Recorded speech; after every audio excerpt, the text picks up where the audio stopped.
que tu vas bien. Aujourd'hui, je suis ravie de te retrouver pour un tirage prédiction astrologique pour ton été 2021. Donc pour chaque signe astrologique, on va aller voir quelles sont les prédictions pour cet été. Je t'ai sorti mon plateau des 12 maisons, donc chaque maison correspondant à un domaine de la vie. Je vais te lancer les petits charms pour voir effectivement qu'est-ce qui va ressortir, quel domaine va être le plus impacté cet été, les domaines les plus impactés. Puis après, on ira poser des cartes domaine par domaine, notamment le sentimental, le cheminement de l'âme, mais également tes projets / le domaine professionnel. On ira approfondir tout ça. Donc je peux t'inviter à consulter le signe évidemment de ton signe solaire, mais également l'ascendant et le signe lunaire.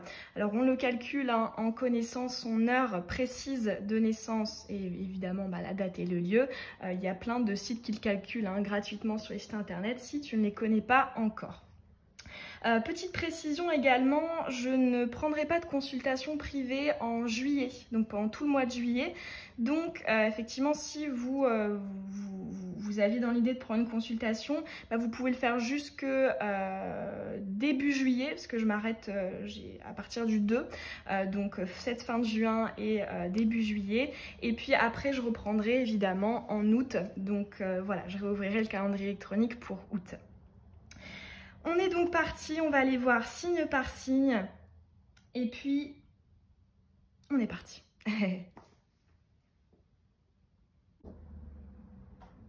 On est parti pour ton tirage, à toi le scorpion. On va aller lancer tout de suite les petites charmes. Quelle prédiction pour ton été 2021?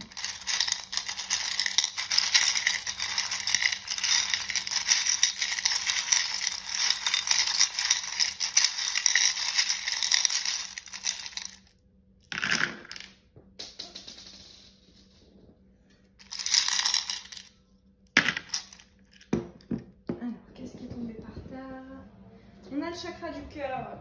Bon, est-ce qu'il y en a certains d'entre vous qui ont le cœur mis à mal en ce moment? Allez, on est parti. Alors, on commence avec la maison 1. La maison 1 qui est la maison de ton moi. C'est ton être, ton comportement, ta vitalité, comment tu te sens. Ici, il y a un mieux-être. Pourquoi? Parce qu'on voit qu'en plus c'est à cheval avec la maison 12 qui est la maison justement des difficultés, des épreuves. Et ici, tu as le charme de la glace qui pour moi est le symbole de l'élévation, de l'ascension, donc d'un mieux-être. Donc effectivement, là j'entends cet été, tu te sens mieux. Notamment, peut-être que certains d'entre vous sont en post-rupture ou alors ont tout simplement eu des désagréments au niveau du cœur avec une personne en particulier. Ici, tu te sens mieux cet été. Je ressens que tu vas te sentir plus léger, plus légère. Alors ensuite, on voit que à cheval, sur la maison 2 et la maison 3, on a l'équivalent du battleur dans le tarot. C'est mon petit Winnie l'ourson. Alors, donc, maison 2, c'est la maison de l'investissement en termes d'énergie ou alors en termes d'argent. Et la maison 3, c'est la maison des échanges, des interactions et aussi de ton entourage immédiat. Ici, le fait que ce soit à cheval, c'est que j'ai l'impression ici que tu vas miser sur le relationnel, sur des personnes en fait que tu as déjà autour de toi.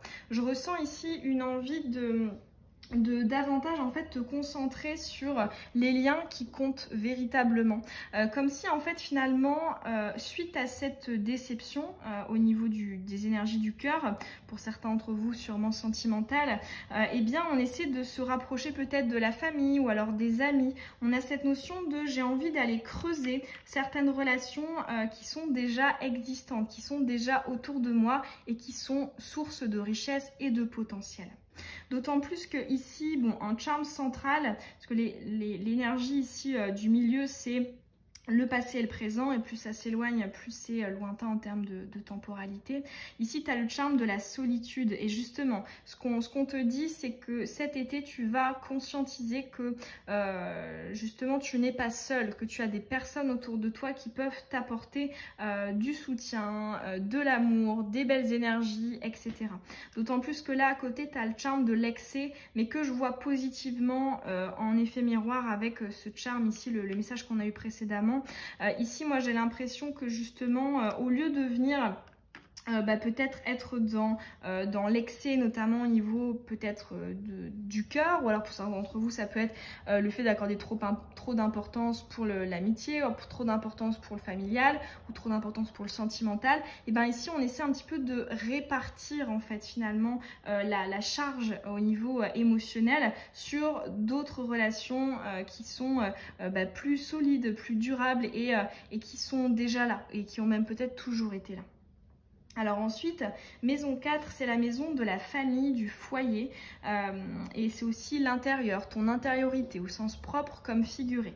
Ici, tu as le charme de la bonne nouvelle, et on voit que c'est à cheval aussi avec la maison 5. La maison 5 qui est la maison de tous tes projets, c'est aussi l'enfant intérieur, c'est ton aspect créateur et créatif, c'est tout ce qui va venir te stimuler. Ici, on a le charme de l'incompréhension avec la bonne nouvelle. Ce dont j'ai l'impression, c'est que quelqu'un de ton entourage extrêmement proche, donc là pour le coup ça peut être soit des meilleurs amis, soit de la famille, soit un compagnon, une compagne, ici va venir te proposer quelque chose de neuf, quelque chose de nouveau que tu n'attendais pas et qui va être source de grande joie pour toi. Ça peut être, je sais pas, un projet de voyage, allez je t'emmène ici, là-bas, ça peut être un cadeau qui te fait très plaisir, un cadeau matériel, ça peut être une petite attention, enfin dans tous les cas ici on voit qu'on t'offre quelque chose, tu ne comprends pas parce qu'il n'y a pas forcément de raison apparente, ou alors il y a peut-être un caractère d'inhabituel, mais dans tous les cas on voit que ça te fait plaisir parce que tu as le charme de la bonne nouvelle. Alors ensuite, maison 6, c'est la maison de ta vie quotidienne. On voit que c'est à cheval. Ici, on a un charme à cheval sur la maison 7. La maison 7 qui est la maison du sentimental, mais aussi donc des unions et des partenariats d'une manière générale. C'est les signatures de contrat aussi. Ici, on voit le charme de l'ambiguïté.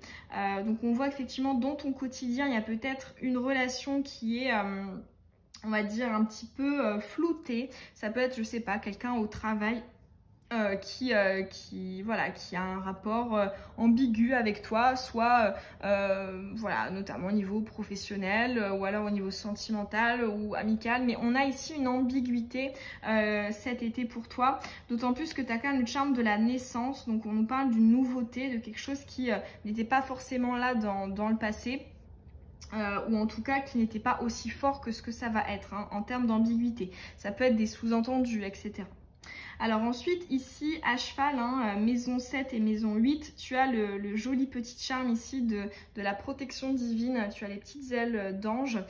Donc maison 7, comme je te le disais, partenariat union. Et ici, c'est la maison 8 de la transformation, de la transmutation, de ton avancée aussi dans la quête de l'inconscient, du subconscient, etc. Ici, tu as deux fois, c'est marrant parce que tu as la lettre L. Alors ça peut être aussi soit le nom d'un de tes guides, un de tes défunts, ou ça peut être le tien aussi, une lettre de ton prénom, de ton nom de famille. Mais ici... je ressens, parce que là on a quand même deux fois la symbolique des ailes, là tu as la lettre L et là tu as des petites ailes. Donc moi ici ce que j'entends c'est qu'il y a quand même une très grande protection en ce qui concerne notamment le travail de l'ombre, les choses qui sont très importantes pour toi. On l'a vu ici, on a le chakra du cœur qui a été mis à mal. J'ai l'impression qu'on va essayer de t'apporter justement des compréhensions de tout ça pour te permettre en fait d'évoluer, de te transformer, de te transmuter. Dans tous les cas, on a une très grande protection pour ton travail au niveau de développement personnel. Alors ensuite, maison 9, c'est la maison de la spiritualité, mais aussi du voyage. Alors là, tu as bien le charme de la voiture, qui, bon, c'est aussi un charme d'avancée, de déplacement, mais là, dans le charme du voyage, il n'y a pas trop d'ambiguïté. Ici, on nous parle d'un déplacement qui va être marquant cet été. C'est pas forcément très loin, pour certains d'entre vous, oui, ça peut être des vacances, mais c'est pas forcément très loin, ça peut être à 5 km, le fait d'aller en forêt, à la plage, j'en sais rien. Mais dans tous les cas, ici, on a un voyage qui, je pense, va te faire du bien et qui va, je pense, te permettre de te reconnecter. On est aussi dans la maison de la spiritualité.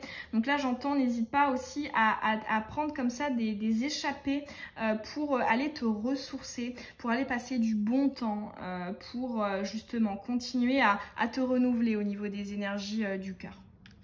Tu as également, donc à cheval d'ailleurs, hein, sur la maison 10 pour celui-ci, le charme pareil de l'ambiguïté et du fait de faire l'autruche un petit peu, à côté du charme de l'homme, du yang. Donc ça peut être des actions. Ici on me dit soit il y a une procrastination ou soit on essaie de ne pas voir quelque chose par rapport à une énergie masculine. Ici ce dont j'ai l'impression c'est que on te dit hein, que c'est un travail qui fait partie de ton cheminement au niveau spirituel. Pour certains d'entre vous, à mon avis, il y a un lien d'âme. Hein. Ça tombe quand même. Ici, la maison 10, c'est la maison de la destinée, du cheminement de l'âme. Certains parlent de dharma, de mission de vie, chemin de vie, etc. Et c'est aussi la réussite professionnelle, mais là, je le ressens plus, ça le fait que ce soit connecté avec le spirituel, à soit un projet que tu as mis sur le côté et tu procrastines cet été, mais pour le coup, je vois pas ça comme quelque chose de négatif, parce que justement, ici, on voit qu'on a besoin d'aller s'aérer, on a besoin d'aller prendre l'air. Donc moi j'entends ce n'est que partie remise, je le vois pas du tout comme bouge-toi un petit peu et fais des trucs. Non, ici je le vois comme c'est pas grave si tu mets sous cloche un peu, t'essaies d'oublier, de mettre sur le côté et puis tu t'en occuperas par la suite. Ensuite, donc ici, maison 11, c'est la maison du soutien, de l'amitié, de la protection. Tu as le charme de la sexualité, de la sphère corporelle, charnelle. Ici, je ressens pour toi, alors pour certains, ça va être des relations, des rapports charnels qui vont déboucher sur le fait de trouver de bons amis, de trouver aussi quelqu'un sur qui on peut compter.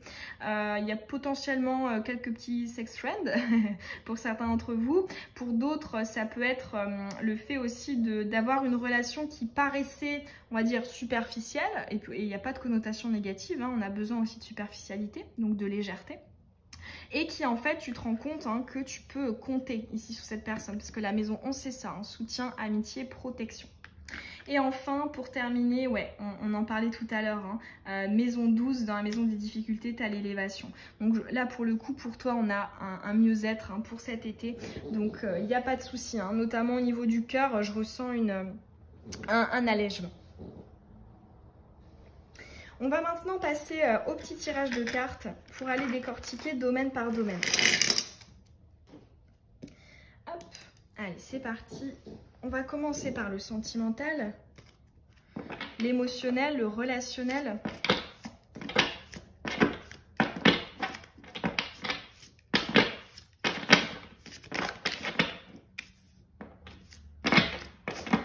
Pour le scorpion, tu vois, on a encore la carte de la solitude qui sort. Hein. Tout à l'heure, on avait eu le charme ici de la solitude, c'est le capitaine Haddock.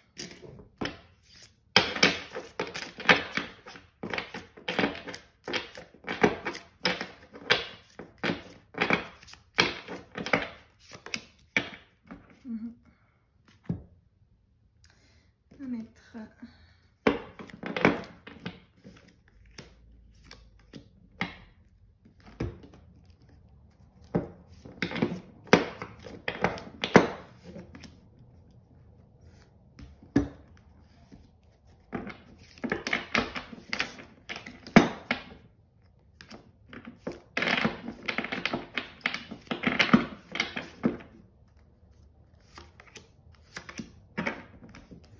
Ok, allez c'est parti. On a la roue de fortune, le 7 de coupe,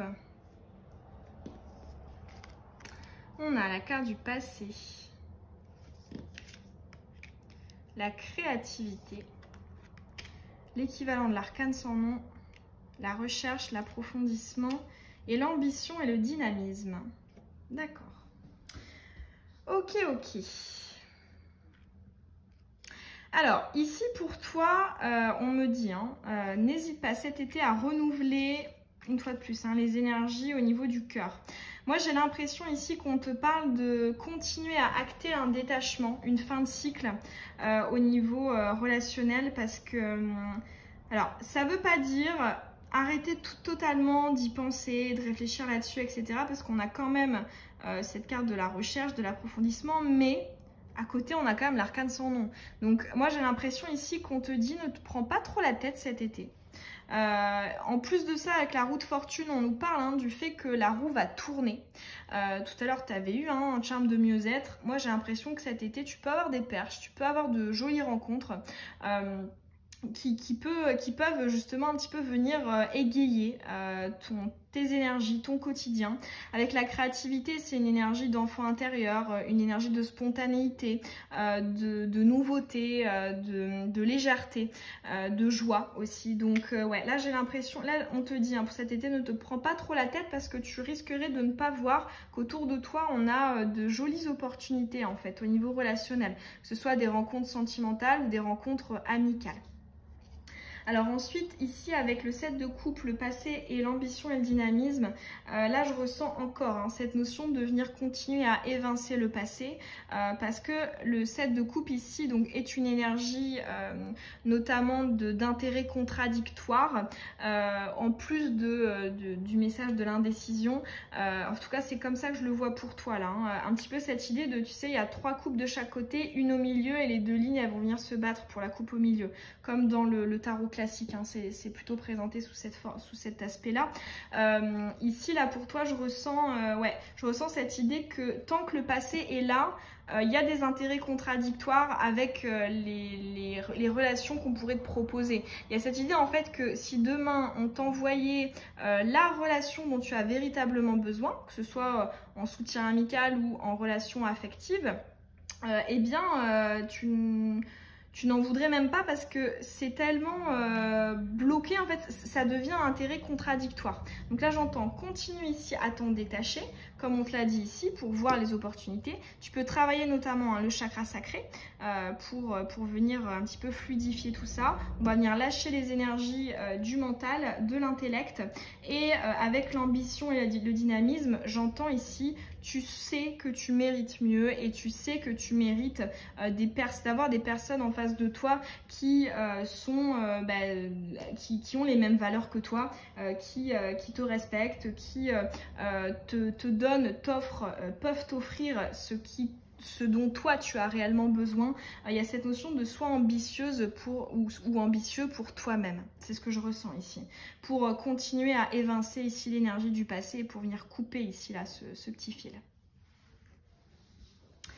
Allez, on va maintenant aller voir un message pour ton cheminement d'âme au niveau des langues personnelles, spiritualité.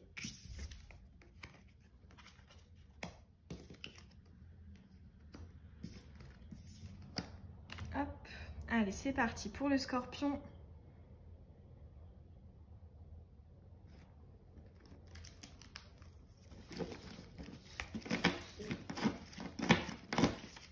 Je regarde que ça filme toujours. Ouais. Des fois, ça s'éteint sans crier garde. Allez, message pour son cheminement d'âme.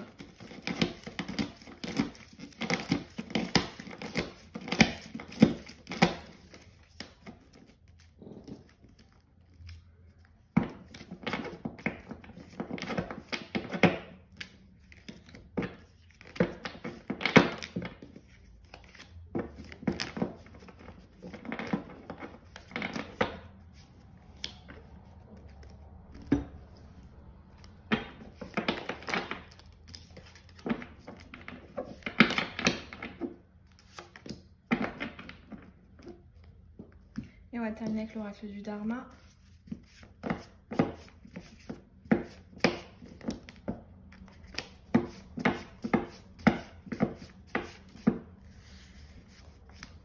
Et voilà. Allez, c'est parti. Ah, tu te poses trop de questions. Ça fait plusieurs fois qu'on te le dit.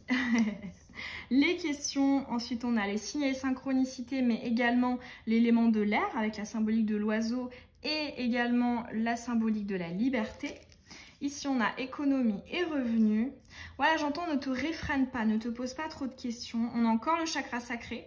Tout à l'heure, tu l'avais eu sous la forme avec la carte de la créativité. Et ici, on a la mauvaise expérience de vie éclairante. Ouais, c'est ça. Là, j'entends, ne te pose pas trop de questions. Envole-toi. On a 2 fois les symboliques ici. Tu vois des ailes avec oiseau et et celui-ci. Là, ici, ouais, j'entends, n'aie pas peur d'aller là où tu en as envie. Si par exemple, voilà, tu souhaites au niveau sentimental avoir une relation qui ressemble à ça, et que la personne que tu as dans la tête, dans le cœur, ou que tu as, ou toutes les personnes que tu as dans le passé ne te l'ont pas apporté, ici, tu vois, ce message un petit peu d'ambition, c'est cette idée de, ok, en fait, mais vas-y, n'aie pas peur d'essayer d'aller le chercher, parce que tu l'auras. Ce que j'entends également, si c'est notamment au niveau professionnel, c'est cette idée de, non, tu n'es pas trop ambitieux, ambitieuse, ne te pose pas trop de questions, c'est en te posant trop de questions que tu vas retarder indéfiniment. Tout à l'heure, on avait d'ailleurs le message un petit peu de la procrastination, dans justement la maison 9, la maison de la spiritualité, et c'était à cheval avec la maison 10, donc la notion justement du dharma, du cheminement de l'âme. Donc voilà, là j'entends, ne te pose pas trop de questions, vas-y, suis ton intuition. Effectivement, tu vois, avec la mauvaise expérience de vie éclairante, j'entends, on n'est jamais à l'abri d'une mauvaise surprise. Des fois, effectivement, on gagne, mais des fois, on perd, mais c'est pas grave. Là, le tout, j'entends pour toi, on voit que cet été, on a des questionnements de « je n'ai pas envie d'avoir de regrets ». Je te vois, en fait, ici, essayer de prendre davantage de risques, et parce que tu as conscience, je pense que ça suffit de se poser des questions. En plus, la période de l'été, la période estivale, est vraiment idéale pour lâcher tout ça. Souvent, ça réapparaît. Ça réapparaît un peu plus tard dans l'année. Donc voilà, l'été, c'est vraiment une période d'instant présent, de savourer les petits plaisirs, etc.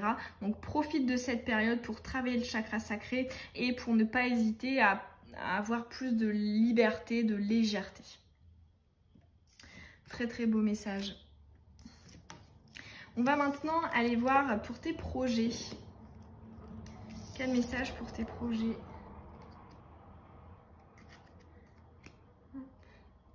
Donc, qu'il soit personnel ou professionnel. Personnel, ça peut être un déménagement, ça peut être un voyage, un projet de création. Allez, pour le Scorpion, quel message, quelle prédiction pour ces projets ? Été 2021.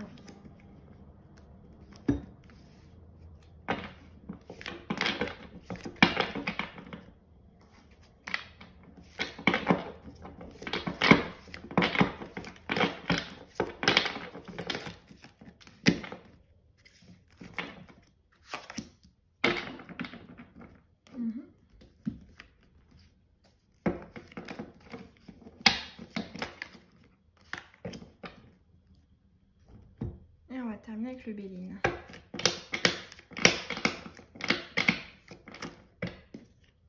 Ok. Alors, qu'est-ce qu'on a? On a la peur d'être déçu, la peur des illusions et des désillusions. On a la colère. On a le 3 d'épée. Et on a la destinée. Bon, alors, pour tes projets, je pense que cet été, c'est pas le meilleur moment pour se lancer ou pour entreprendre. Là, ce que j'entends pour toi, notamment avec ces 3 cartes, c'est laisse passer la tempête. Laisse passer cette période parce que là, le fait qu'on termine avec la carte de la destinée, j'ai l'impression justement que les portes vont s'ouvrir, mais plus tard. Je le vois soit à partir de la toute fin de l'été ou soit peut-être même l'automne. Dans tous les cas, ici, j'entends que cet été, on a besoin de davantage s'affirmer, notamment au niveau émotionnel. Je retrouve encore un petit peu l'énergie de la tristesse là qu'on avait aussi tout à l'heure avec le chakra du cœur blessé. Non pas que voilà, tu vas être triste tout l'été, c'est pas ça, mais il y a cette idée de la priorité, je pense, va passer dans l'émotionnel. Je pense qu'on a d'abord pour toi, au niveau de ton cheminement d'âme, un déblocage au niveau émotionnel, relationnel, sentimental, familial, amical, et après un déblocage au niveau des projets. Dans tous les cas, le 3 d'épée ici, pour moi, c'est une carte un petit peu d'inspiration dans les tourments. Un petit peu comme, enfin ça c'est quelque chose qui est assez répandu, que justement les grands artistes écrivent ou peignent ou créent leurs plus belles œuvres dans leurs moments de tourmente. Ici, je ressens ce type d'énergie pour toi, c'est-à-dire que là, j'entends ce que tu vas pouvoir vivre, expérimenter, va par la suite t'inspirer et te donner des idées. Il y a un aspect un petit peu d'innovation. Alors, je suis pas en train de dire que c'est bien de vivre des choses compliquées pour être inspiré, mais on va dire que il y a toujours du positif hein, dans toutes les situations. Et ici, on te parle de ce type de positif. Donc là, j'entends vraiment, et ça confirme hein, cette notion de culpabilise pas pour une certaine forme de procrastination. C'est pas grave si ça avance pas trop cet été, parce qu'on a une clé qui est très importante pour toi, notamment, je pense, cet automne. Voilà pour ton tirage à toi, le signe du Scorpion. En tout cas, ça m'a fait très plaisir de te transmettre les messages. Tu peux évidemment me laisser un petit pouce, hein, ça m'encourage et ça récompense mon travail. Et me laisser aussi un commentaire pour savoir est-ce que ça t'a parlé, est-ce que ça a résonné en toi. Et tu peux aussi évidemment t'abonner si ce n'est pas déjà fait et que tu as envie de recevoir les prochaines vidéos. Et puis je te dis à très bientôt dans une nouvelle guidance et je te souhaite un très bel été. Bisous.